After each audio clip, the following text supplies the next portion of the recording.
Hey everyone, welcome to Sociastrology. Today we are going to look at the year 2025 on a personal level. We're going to look at this from the context of your rising or sun signs to see how this year is going to play out for you personally. So we're going to go through the major transits for the year to decipher the most important factors for you. So we're going to look at Pluto in Aquarius, which has just permanently moved in November, and look at how that's going to play into the fact that Neptune, Uranus, and Saturn are all changing signs this year. So they're going to be in different houses in your chart than they have been for ages. And then we also will look at Jupiter and its ingress into Cancer to look at where that benefit and luck, goodwill is coming through for you next year. And we will also look at this big epic Mars retrograde process that we have just started going through and will be playing out for the whole first half of the year. And then we will look at the nodal axis and its sign change into Pisces and Virgo to see how the eclipses are likely to play out for you, with eclipses in Pisces, Virgo, and Aries within the context of your own personal chart. So this should play out. This should work perfectly for your rising sign. It could probably also hold for your sun sign as well, but also for a detailed description of what to expect in the coming year, do feel free to book a personal reading. What I do is I look at your natal chart, I go deeply into all of that, but then I use a lot of different timing techniques to see which eclipses are most likely to play out in a very poignant way for people. Whether or not their zodiacal releasing indicates that certain alignments are likely to play out and manifest in a specific way or not, and all of the transits to your own personal planets and so forth. So to really dig into this, I definitely recommend a personal reading, but this should hold really perfectly for your rising sign, and it will probably also apply for your sun sign as well. Additionally, for a mundane astrology general overview of the coming year, politically, historically, socially, I just published last week a really epically long video about that. So if you have the time and you are interested in how this year is also likely to play out on the world stage, I recommend checking that out too. And other than that, if you are new here, do please consider subscribing for future videos. I do topics like this, so the mundane astrology on the one hand, and then I tend to look at the exact same alignment or time frames from a personal standpoint and take it through all of the signs. So if that's something that is of interest to you, then do please feel free to subscribe. I would love to have you here for future videos. And if you don't mind hitting the thumbs up button, I would greatly appreciate that. It helps the video to spread around. It helps the channel to grow. So I am deeply, deeply grateful for all of that. And without any further ado, let's get into your reading. So for Aquarius, we have Pluto in your first house. We have Saturn and Neptune moving into your third house, and Uranus moving into your fifth house here. So Pluto brings a lot of transformation, regeneration, a sense of power. It can bring up interesting power dynamics as well. And that is coming into, or has been since November, is in your first house of yourself, your personality, your motivation, your perspective, how you interface with the world, how you come off to other people. And so there's a fundamental transformation of yourself that's occurring here, a growth and development, but also a shedding away of certain aspects of yourself that are no longer really serving you and serving your own sense of power and control over yourself here. Now, this also has you coming off much more powerfully. So this can have you exercising greater influence over others, or at the very least, coming off as more influential over other people as well. This can have you coming into a period of time in your life where you feel like a completely different person and you feel like there is much more that you're capable of than before. And ultimately, this is just, it's bringing a lot more power and control to you over your life and how it unfolds. So again, you're likely feeling like a very different person increasingly as we have this transit playing out. And this will be here for 20 years until about 2044, but this is an absolutely huge transit for you. Now, with Saturn and Neptune moving into your third, this is pretty fascinating because these two have relatively contradictory kinds of archetypes that they carry with them. So Saturn tends to be pretty reserved, pretty cautious, very serious minded, very focused on a long-term goal that it is trying to achieve. It can even be very willing to delay gratification in service of a given goal. It can also require a great deal of effort to be put in, as well as a lot of integrity as well with Saturn there. On the other hand, Neptune is very idealistic and it can tend to romanticize things a lot. It can tend to be very optimistic, but it can also introduce some confusion, even to the extent of delusion or deception that can come in with Neptune here. Now, they do also have some overlap in the sense of both of them are very willing to make personal sacrifices for some greater cause. Either, again, that kind of a long-term goal or a long-term vision or dream, or to a higher purpose. And they also carry with them together a lot of knowledge and wisdom, like a deep well of knowledge that they bring together. And they also represent different aspects of the world, so to say. So Saturn represents the material world, that which really exists, the kind of mundane considerations of the world, whereas Neptune is a lot more abstract in this representation. So it represents what is global, what is universal, what is human within the context of the world. And so they can also bring a concern around the structures that we experience within the world and the extent to which those serve our dreams, that they serve compassionately, and that they are oriented toward the betterment of communities, so to say. And this is playing out in your third house of locality, community, communication, the people that you deal with on a day-to-day basis, learning, media.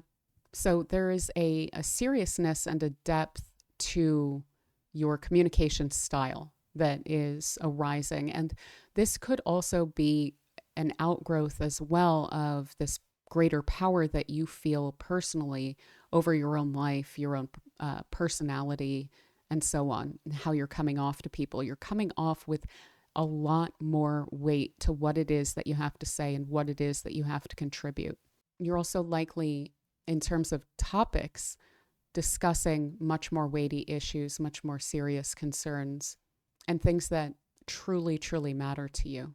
This can also have you learning a lot more about the world, the way that it functions, and developing a philosophy around that based on what it is that you're learning, but also what it is that you have personally experienced in your own life and what it is that you see around you in terms of the human condition, so to say. So a much more serious attitude toward personal expression, especially communicative expression, as well as a desire to contribute to your community as well. So you may find that there is a local cause that you really want to get involved in and that you want to have a strong impact on and that you want to improve for people around you as well. Now, with the seriousness of this as well, you could find that there's certain aspects of your community involvement or your everyday exchanges with people that are less lighthearted, so to say. They're less focused on superficial concerns and they have more weight to them. And so not that you necessarily don't enjoy it at all. I think that it's just taking on a different dimension that may feel like there's less enjoyment of kind of superficial social matters. Additionally, with these two, there is a kind of imaginative aspect to this of envisioning a given structure. So if you're reimagining, this says reimaging, of course. Sorry, that should say reimagining the environment. Then you may feel like you want to make a change around that. So you may feel like there's a long-term goal to move, to live somewhere else. And that could be with Neptune here, it could be somewhere pretty far away or very, very, very different from what you're used to. And you may even find that there's a need to release some personal responsibilities out in the world in order to focus more on personal development around specifically 2025 as you're dealing with the initial stages of this transit as well. Now, additionally, you have Uranus transiting into your fifth house of creativity, children, creative outlets, personal interests, the things that you enjoy. And so what Uranus brings to this area is a desire for change, a desire for liberation. It brings changes that are rather quick and relatively all encompassing. And so this can feel like a sense of upheaval or even chaos or a little bit of hecticness along these lines. It can also bring a lot of fascination and things that are really new. So you may develop a new outlet for creative expression or a new hobby. There may be a new sport that you're getting really into, a new artistic medium, a new expressive medium. There could also be some major changes or surprises, even eccentricity that arise within your children that you are witnessing and experiencing. And that could even then spur you to make some creative changes within your own life as well. So they could be bringing some inspiration to you to make some changes for yourself as well. Now, this is also playing into Pluto in all of this is playing together, but especially Uranus and Pluto representing really big changes and the fact that they are trying to each other really close for years. There's major changes within yourself and your personality and changes within your personal expression and your creative expression as well as your children here. So these things are going to play into each other and they're going to spur each other on, egg each other on to kind of snowball into greater and greater and greater changes that you're undergoing in these years coming up. Uranus will be in this sign for about 7 years, which is to say it'll be in your fifth house for about that long until about 2033. But for the first few years of this, I want to say it might even be for about the first 4 or 5 years, these two are going to be trying to each other. So they will be in major communication and working together with each other. Now, Neptune will be in your third until about 2039, and Saturn will be in your third for about a few years here. But in these first several years, we have sextiles from Saturn and Neptune to both Pluto and Uranus, and then we have that trine from Pluto to Uranus as well. So these are all working together, and you're likely to see a huge amount of overlap between all of these matters that are arising for you. It's just a huge amount of change for you personally and the way that you interact with people around you and the impact that you have on people around you as well. So really, all of these matters are going to be feeding into each other in the coming years and starting in 2025. But let's talk a bit about Mars and Jupiter and what they're doing this year. So Mars is engaging in this whole dramatic ordeal of its retrograde period in this year. It only goes retrograde every 2 years or so, but when it does so for a long time. So Typically, Mars will spend about a month or so in a given sign, but it takes about 8 months for it to work through its retrograde period. So from January through the beginning of May, really the last day of April there, Mars is going to be in your sixth house in Cancer here. And so what Mars tends to bring is a lot more effort required. You can have more motivation and more energy toward a given area of your life, but it can also bring up complications, difficulties, conflicts, little irritations, little things that break down.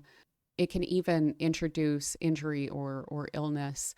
And this is taking place within the context of from January until May, your house, your sixth house of work and chores, errands, your job, coworkers, employees, your daily routine, your health.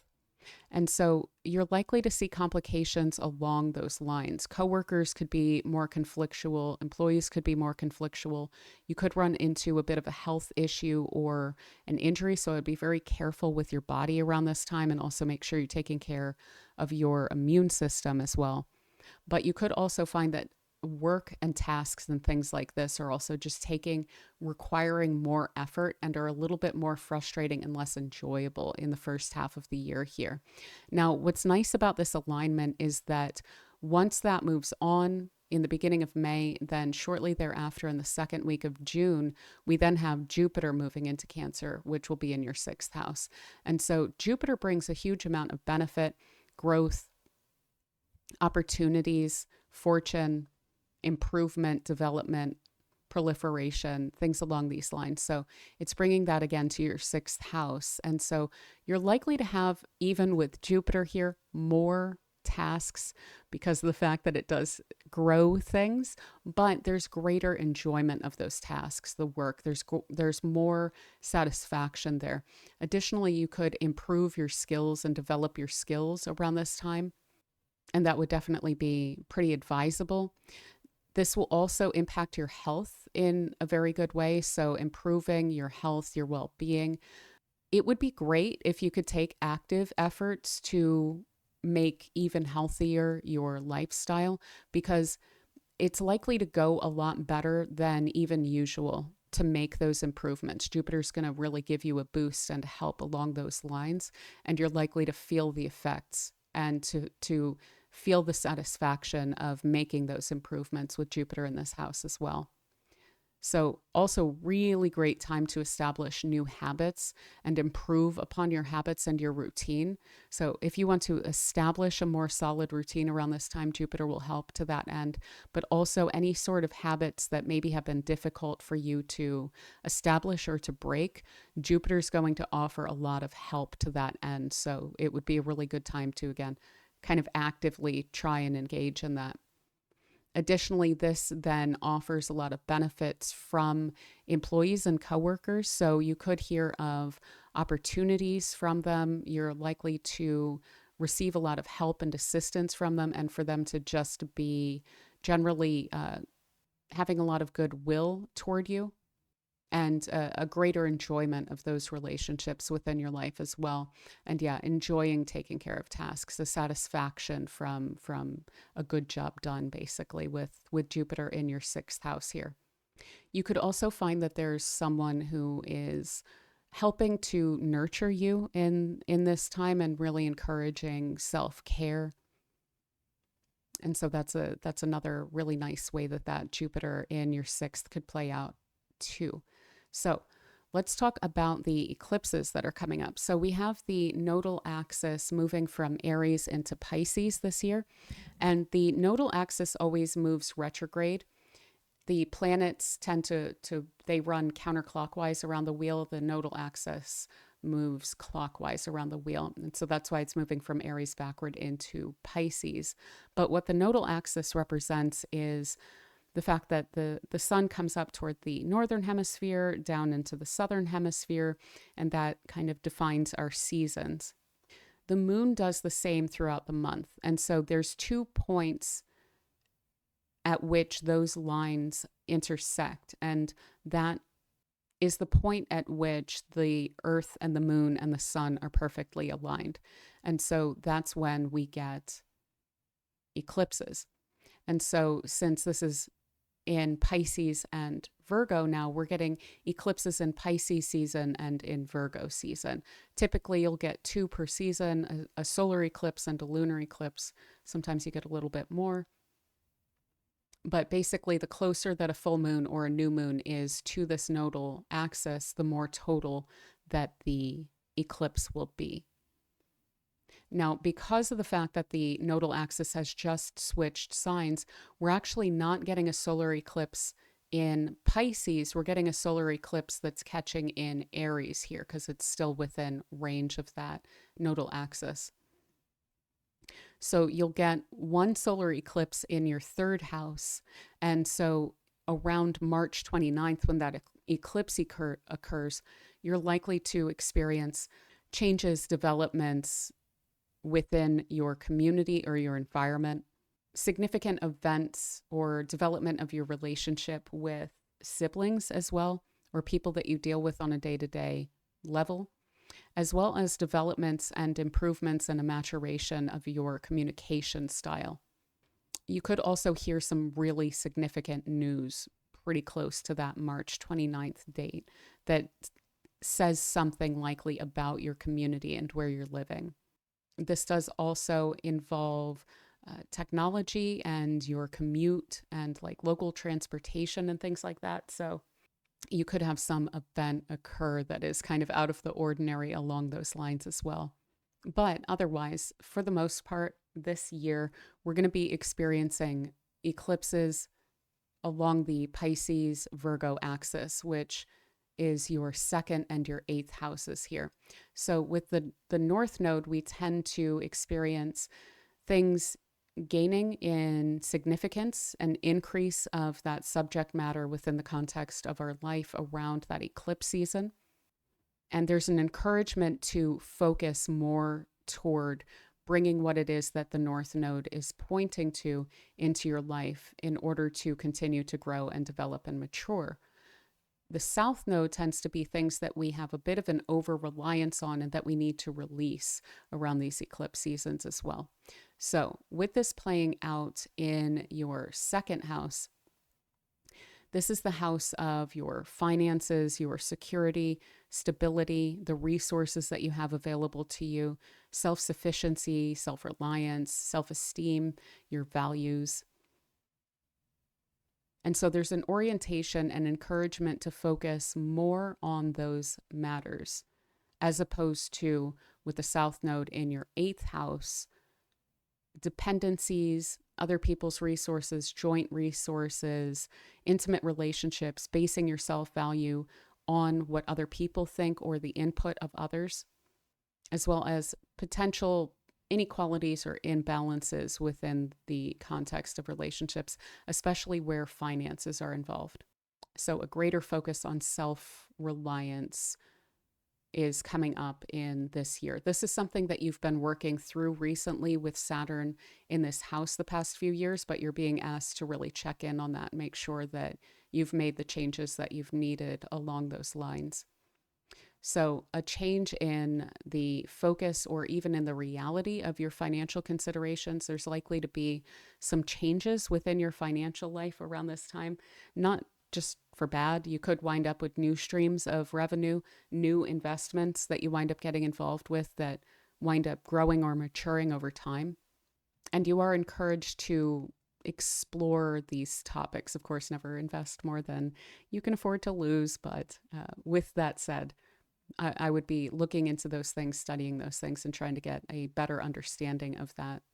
And of course, additionally, the need to feel more financially independent and more self-secure rather than basing that on others or on your relationships or on joint finances or things like this as well.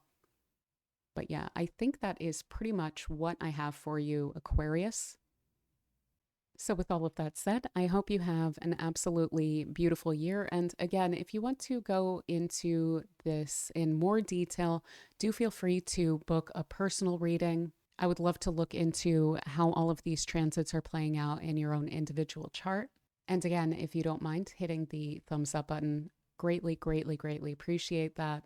And feel free to subscribe for future videos. I would love to have you here. And yeah, other than all of that, I again hope you have an absolutely beautiful year, and I will talk to you all soon. Be good. Bye.